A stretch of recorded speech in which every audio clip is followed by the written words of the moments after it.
most people think by talking. That's one of the dangers of podcasts. Is you're thinking out loud.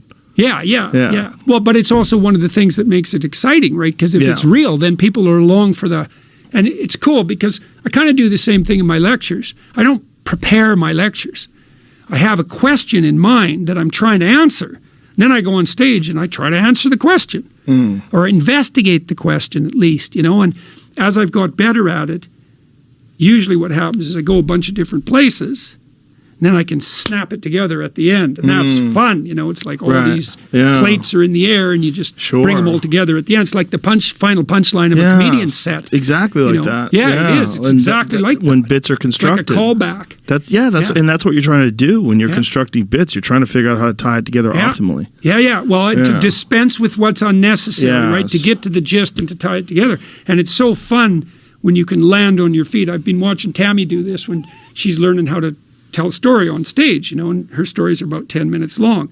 She has an opening. Here's the problem set. And then she lays out some narrative and says, well, here's, how we could explore this. And now and then she can go and snap. It's nice. Oh, it's so nice. Yeah. It's like you got to the point. Yeah. And the point, that's the direction. That's the moral of the story. Yeah. Jokes do that all the time. Yeah. So that's the goal. I think the closest thing to what I do on stage is probably what stand-up comedians do.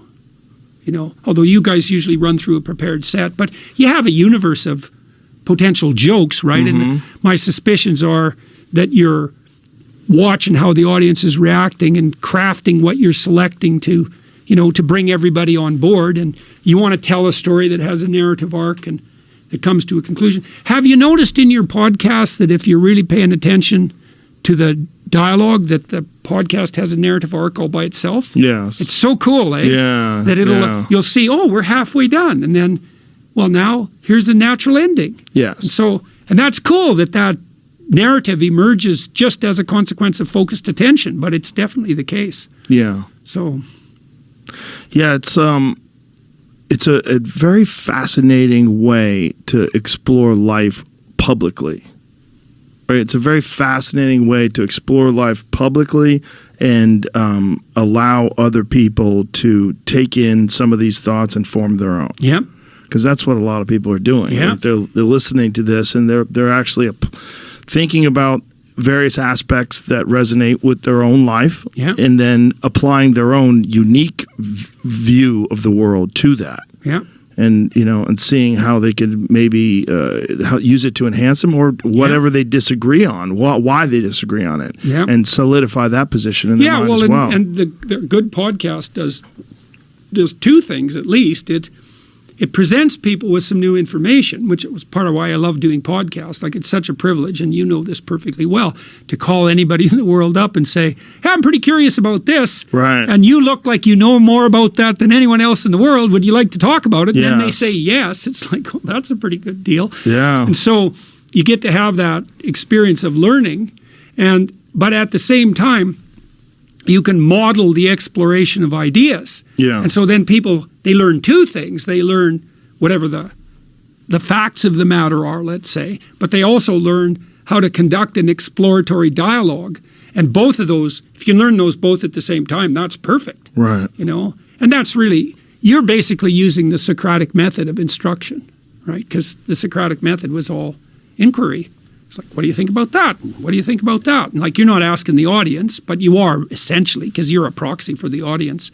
It's like, I don't know what this means. Do you want to explain it? Well, oftentimes I am too, because I might know what the answer is, but I have to ask it anyway because I want other people to know it. Right. So instead of saying it, I have to ask. Yeah. And I have to, and also it's like, I want to know how people think and how they come to these conclusions, which is really fascinating in and of itself, because everyone's path to whatever their own conclusions are very different. Yes. For me, this has been like an unexpected education in a very bizarre way. When I first started doing it, I didn't think I was going to get educated. I thought I was just going to have fun with my friends and fuck around. Mm-hmm. And then along the line, bringing guests on, then it just sort of evolved on its own. Mm-hmm. Yeah, right. I often think that this thing made itself. Yeah. As bizarre as that sounds. Well, okay, yes and no. It made itself in some way, but you followed the golden thread of what was meaningful and interesting. you know, and that is a spirit.